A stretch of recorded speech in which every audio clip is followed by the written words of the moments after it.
Coming up on Animalia, hundreds of Palestinians flock to see a miraculous lamb. 4 rescued chimps are making up for lost time. The playful piglets turning Thailand's tigers into pussycats.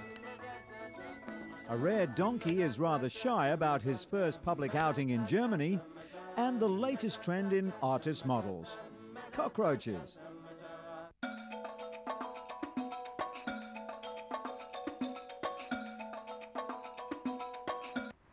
Germany's Berlin Zoo has proudly announced the recent birth of some of the world's most poisonous creatures.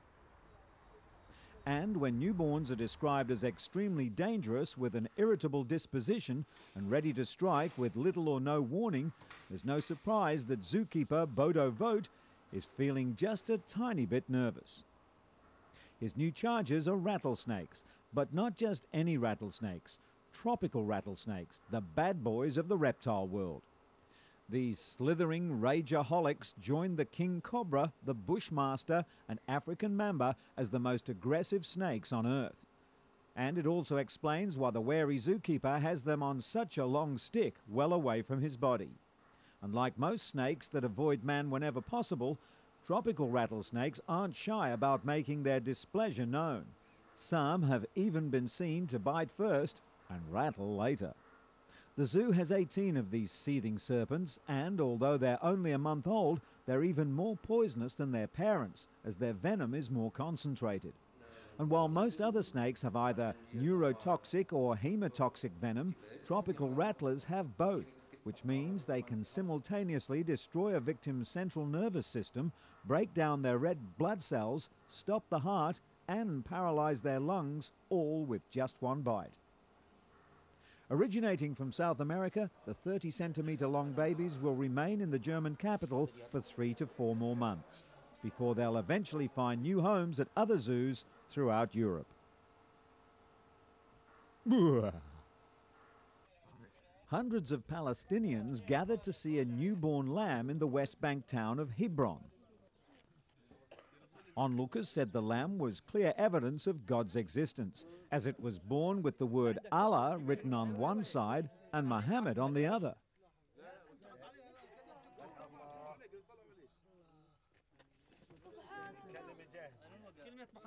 Palestinians said the Arabic letters of the name of God could be made out on the lamb's left flank, but it was harder to see the name of the Prophet Muhammad in the curly coat. The lamb's owner, Yahya Atrash, held an impromptu prayer session with the newborn in his arms as the crowd gave thanks for the miraculous sign.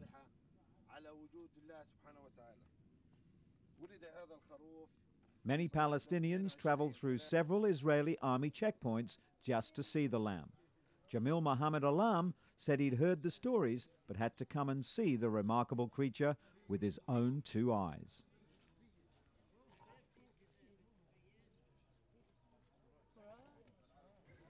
Hundreds of bird watchers from Malaysia, Singapore and as far afield as Europe visited Port Dickson, a beach resort south of Malaysia's capital, Kuala Lumpur, for the annual Raptor Watch organised by the Malaysian Nature Society.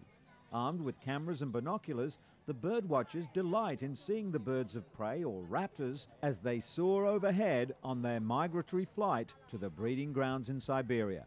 The most common birds that fly through the beach resort are the honey buzzards, Chinese goshawks and the Japanese sparrowhawks. The Nature Society's volunteers counted more than 10,000 raptors gliding over Port Dickson's Tanjung Tuan district over the weekend. The Society also puts up an information booth for their 4-day Raptor Watch. Tanjung Tuan is the closest point on the Asian mainland to Sumatra, and it's at this narrow gap that the birds cross the Malacca Straits before continuing their journey. The large birds need the area's warm thermals to help them glide, as their bodies are too heavy for them to flap their wings constantly.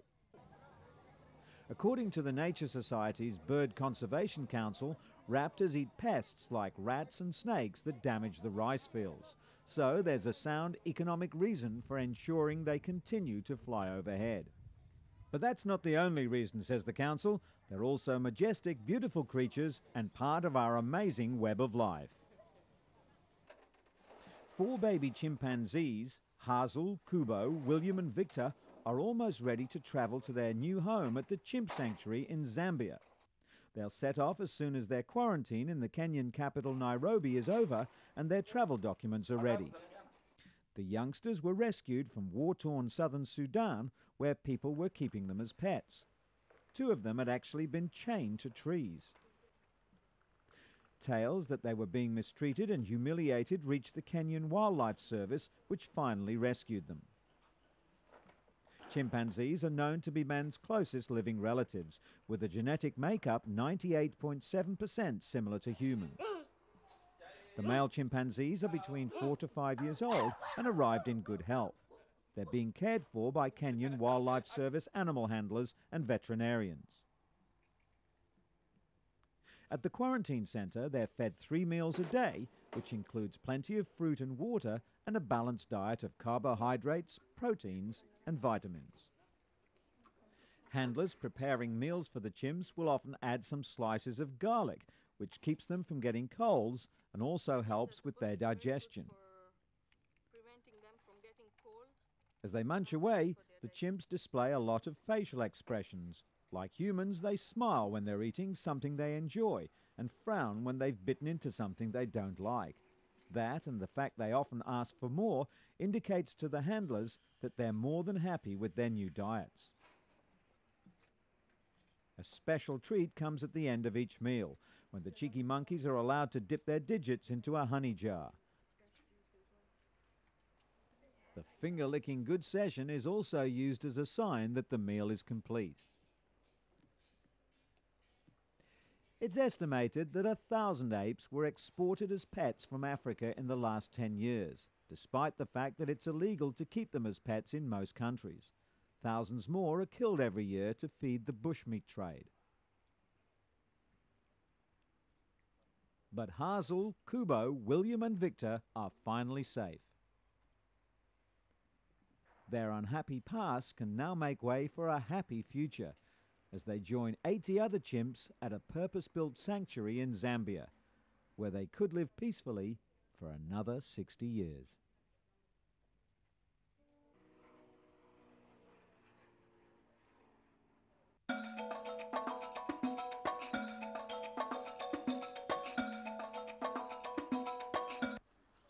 Cologne Zoo recently introduced a 3-week-old southern poodoo, the world's smallest deer.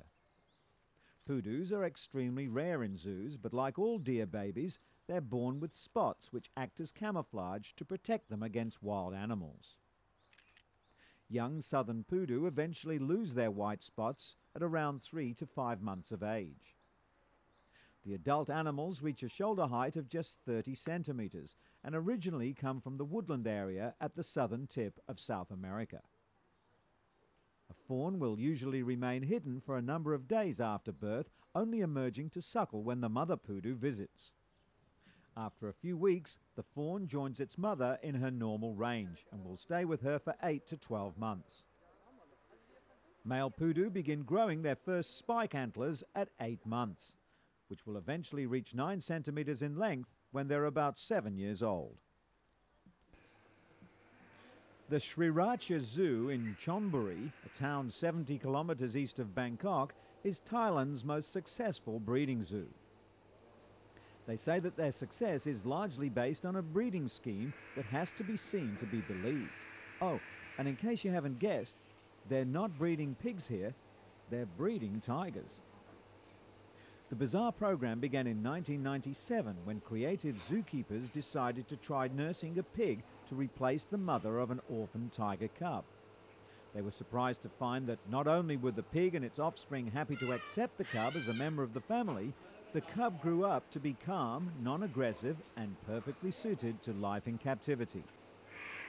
Now, all of Sriracha's 300 Bengali tigers are raised in this way. Taken from their mother at only a week old, their eyes are still closed and they hardly notice the move at all. Visitors can stare for hours at this truly unusual sight, but as far as the cubs are concerned, the sow really is their mother. The 2-week-old tiger cubs will continue suckling alongside the piglets for the next 2 months. But if you think you've seen everything, you'd better brace yourselves for one more surprise. Apparently, tigers who go through this program will never attack a pig, even though they only spend the first 2 months of their lives living alongside them. So, while most tigers would think of a piglet as little more than a light snack between meals, these piglets are happy to play with fully grown tigers and even fall asleep on them when playtime's over. Visitors stand at the window in shock, expecting to see the worst. But Zoo Secretary Nipa Chiraratapicciat assures them that no pigs have ever been killed by tigers in the 6 years that the program's been running. The playful piglets climb all over the gentle big cats and generally drive them crazy. But the tigers, who see the pigs as pesky siblings, would never try to hurt them, although a gentle shove with a huge paw isn't out of the question. The program has meant that Sriracha's tigers are more manageable and safer for human contact. For tourists who visit the nursery, the reward is a photo they can have taken with a real-life, friendly tiger. A baby Poitou donkey named Louis has taken pride of place at Berlin's Friedrichsfelde Zoo after being presented to the public for the very first time. Native to France, the Poitou donkey is the largest of all donkeys and the world's finest working mule. The Romans introduced them into the Poitou marshland region of France, valuing their large ears, strong legs and long brown shaggy coats. The Poitou region played a significant role in supplying strong quality mules to be bred with the Molassier horse. The result was today's friendly, affectionate and docile Poitou donkey. Louis was fathered by a stallion and born to a mare named Yvonne, both of whom were also bred at the zoo. Evidence has shown that this breed was already well established by 1717. In its heyday, the Poitou region was producing as many as 30,000 mules per year, but the modern advent of automobiles and tractors led to a swift decline in draft animals. By 1977, only 44 donkeys remained in the pens of a few dedicated breeders. Fortunately, the alarm was raised and efforts to save the breed began. Today, there are around 180 purebred Poitou donkeys left. For baby Louis, his first public appearance seemed to exhaust him. When the camera crews and photographers finally left, the long-legged, long-eared foal flopped down beside Mum and found time for a much-needed nap. New York's Catherine Chalmers has got the artistic bug in more ways than one. She takes arty photographs of an insect which makes most people squirm. The dreaded cockroach is her muse. She shares her home with hundreds of insects she treats as invited guests and objects of art for her creative experiments. The artist photographer has even built an intricate doll's house, complete with lavatory bowl for her cockroaches to run around in. The reason the cockroaches have been given their own miniature doll's house is so that Catherine can photograph them in it, to make the point that these insects can take over the abodes of human beings. She describes her first few months of working with cockroaches, saying that she had nightmares every night that they were escaping. Catherine's exhibition, entitled Executions, features a series of black and white prints depicting cockroaches being executed in way human beings are normally put to death. One cockroach sits on an electric chair, a bolt of electricity striking its head. In another depiction, rows of cockroaches hang from nooses. The cockroach has even inspired Chalmers to move into video art. One movie short shows a cockroach tied to a stake, being burnt alive, but Catherine stresses she's never killed an animal, however small, for her art. She says she tied a live roach to a stake, but it wasn't flames but gentle blowing on its stomach, which in fact caused it to squirm and wriggle in the video. The images of smoke and fire were added digitally.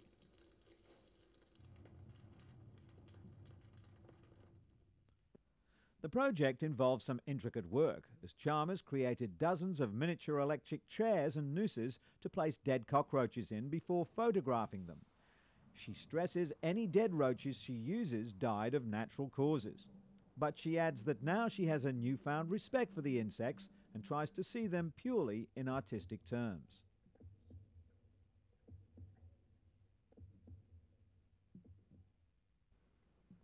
Executions examines our relationship with the animal world, our desire to kill cockroaches and our fear of the insects. The exhibition also invites the viewer to compare the popular consciousness about cockroaches with feelings typically experienced about images of human tools of execution.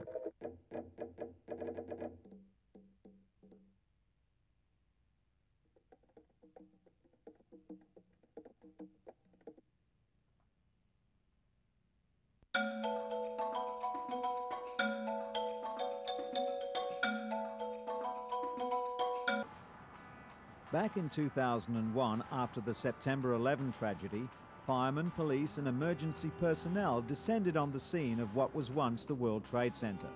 They were joined by search and rescue dogs who were there to help sniff out what the searcher couldn't ferret out themselves. The dogs arrived from around the country and were working the same long hours as their handlers.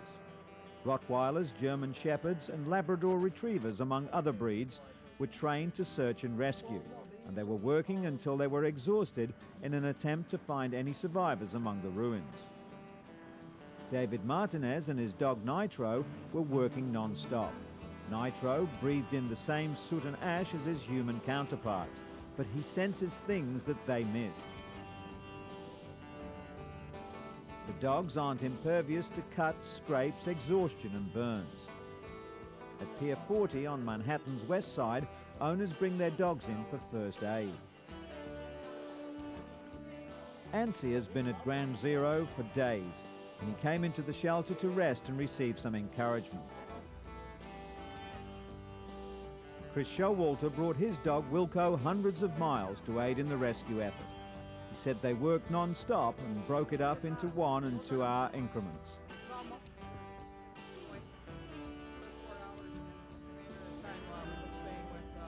Of course, history now dictates that there was very little encouragement for these rescuers and their canine co-workers after their arduous workdays. Dogs are known for being man's best friend, but the bond between one World Trade Center worker and his dog is literally life-saving. Minutes after the first plane crashed into the North Tower, guide dog Roselle leapt into action, leading her blind master down 78 flights of stairs to safety. It was the walk of their lives, 78 flights of fuel-filled stairs.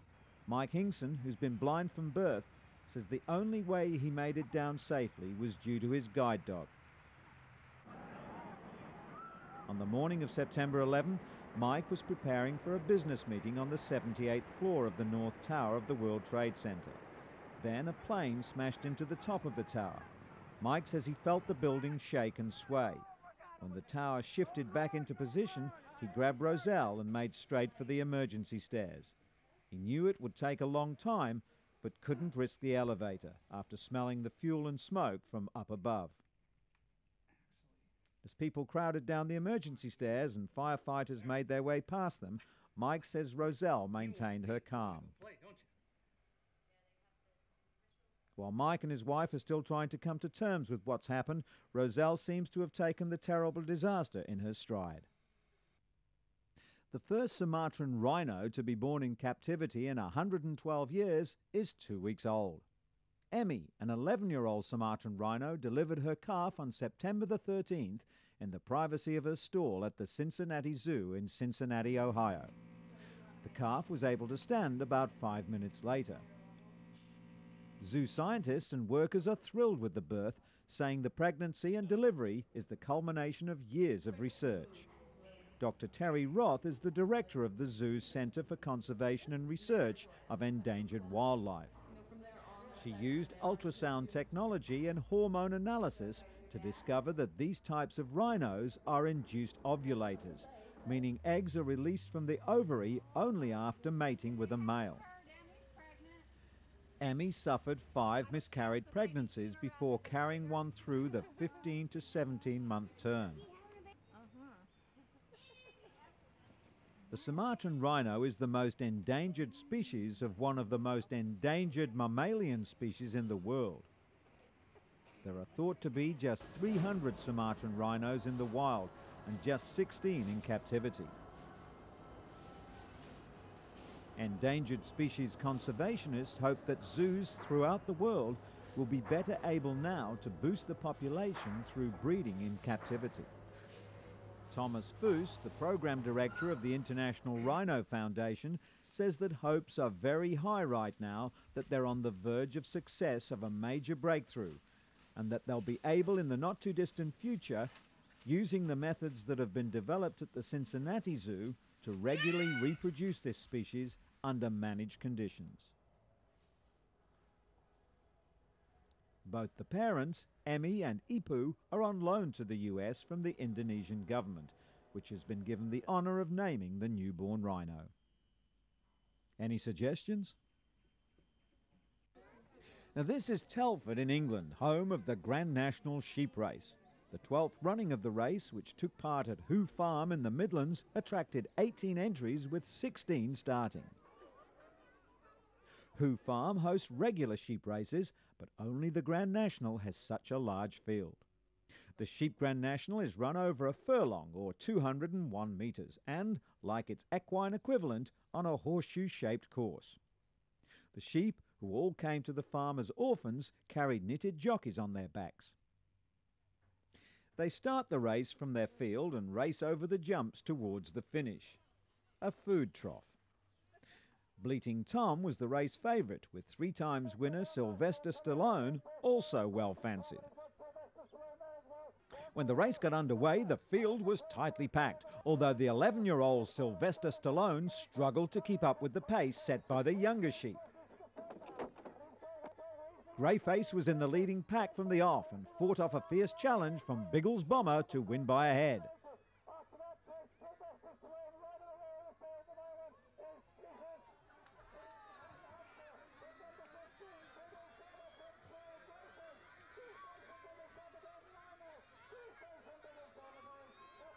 Bilbo Baggins finished third.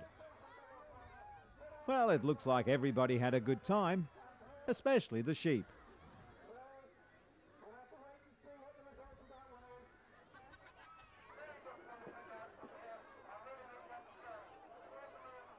There's the one I had my money on. Ah, well, I guess she'll come in handy as a nice woolly sweater. Oh, sorry, I didn't know that was your mum.